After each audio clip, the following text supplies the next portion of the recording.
Hello everyone, আসসালামু আলাইকুম। Welcome my another cooking video. তো আপনাদের সাথে আজকে শেয়ার করব ডাল চিংড়ির বড়া।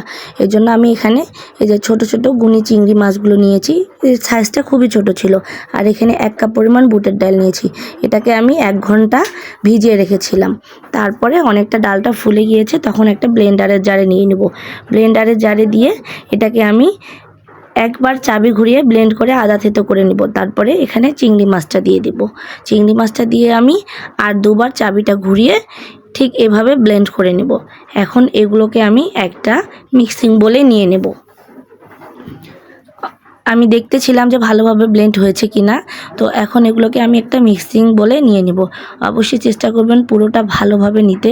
যে কোনো জিনিস অপচয় করা উচিত না, অপচয়কারী শয়তানের ভাই, আমরা তো এটা জানি ভালো করে। এই জন্য আমরা সম্পূর্ণটাই ভালোভাবে নিয়ে নিব।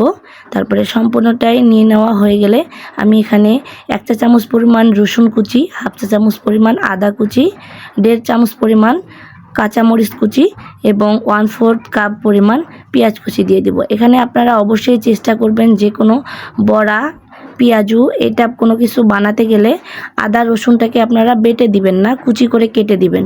তারপরে এখানে আমি দিয়ে দিব 1 চা চামচ পরিমাণ লবণ গুঁড়া, 1/2 চা চামচ পরিমাণ জিরা গুঁড়া, 1/2 চা চামচ পরিমাণ চাট মশলা গুঁড়া, 1/2 চা চামচ পরিমাণ ধনিয়া গুঁড়া এবং 1/4 চা চামচ পরিমাণ গরম মশলা গুঁড়া। সাথে দিয়ে দিব আমি 1/4 চা চামচ পরিমাণ হলুদ গুঁড়া আর কিছুটা ধনিয়া পাতা কুচি দিয়ে দিব। দিয়ে এগুলোকে ভালোভাবে হাত দিয়ে মুথে মুথে মিশে নিব। এই যে ঠিক এইভাবে সবগুলো ভালোভাবে মিশে নিব। নেওয়ার পরে এগুলোকে একটা সাইডে রেখে দেব। অবশ্যই এই কাজটা আপনারা ভালোভাবে করবেন, হাত দিয়ে ভালোভাবে মেখে নেওয়ার চেষ্টা করবেন। মেখে নেওয়া হয়ে গেলে এগুলোকে আমি আলাদা একটা সাইডে রেখে দেব। দিয়ে আমি একটা কড়াই বসিয়ে দিব চুলার মধ্যে। তো কড়াইতে আমি কিছুটা পরিমাণ তেল দিয়ে দেব। এখানে আপনারা আপনাদের পরিমাণ অনুযায়ী দিয়ে থাকবেন। আমি এখানে কিছুটা পরিমাণ তেল দিয়েছি। তারপর তেলটা কিছুটা গরম হয়ে আসলে এভাবে চামচ দিয়ে 2 চামচ পরিমাণ তেল আমি সেই ডালের মিশ্রণের মধ্যে দিয়ে দিব। দিয়ে এগুলোকে আরেকটু ভালোভাবে মেখে নিব। মেখে নেওয়া হয়ে গেলে এভাবে বড়ার শেপ করে দিয়ে দেব।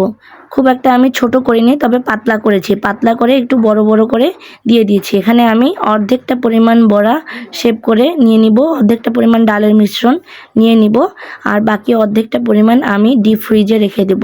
এটাকে আপনারা ডিপ ফ্রিজে 7 দিন স্টোর করে খেতে পারবেন। 7 দিন পর আপনি বের করে ভেজে খেয়ে নিতে পারবেন, কোনো সমস্যা হবে না ইনশাল্লাহ। তারপরে একটা পাশ এভাবে ব্রাউন কালার হয়ে গেলে আমি অপর পাশটাও ব্রাউন কালার করে ভেজে নেব। বড়া আমরা যতটা সময় ধরে ভাজবো ততটাই মুসমুসে হয়। এখানে আমি চুলার আঁচটা কমিয়ে দিয়েছি। কমিয়ে দিয়ে এটাকে ভালোভাবে উল্টিয়ে পাল্টিয়ে মচমচে করে ভেজে নিচ্ছি, যেন খেতে ভালো লাগে। আমি অনেকটা সময় ধরে এই বড়াগুলোকে ভেজে নিয়েছিলাম। চিংড়ি মাছের বড়া খুবই খেতে দুর্দান্ত স্বাদ লাগে, অনেক টেস্টি। তারপরে এগুলোকে আমি একটা চালনিতে নিয়ে নিব, নিয়ে তেলটা ঝরিয়ে নিব। তেলটা ঝরিয়ে নেওয়া হয়ে গেলে আমি আগে থেকেই একটা প্লেটে টিস্যু দিয়েছি, দিয়ে এগুলোর উপরে আমি দিয়ে দিব বড়াগুলোকে। তাহলে এক্সট্রা তেলটা টিস্যুটা শুষে নেবে। এই যে ফাইনালি রেডি হয়ে গেছে আমার ডাল চিংড়ির বড়া। রেসিপিটি ভালো লাগলে অবশ্যই লাইক কমেন্টস করে একটা শেয়ার করে দিয়ে যাবেন, অন্যকে দেখার সুযোগ করে দিবেন। সবাই ভালো থাকবেন, সুস্থ থাকবেন, আমার জন্য দোয়া করবেন। আল্লাহ হাফেজ।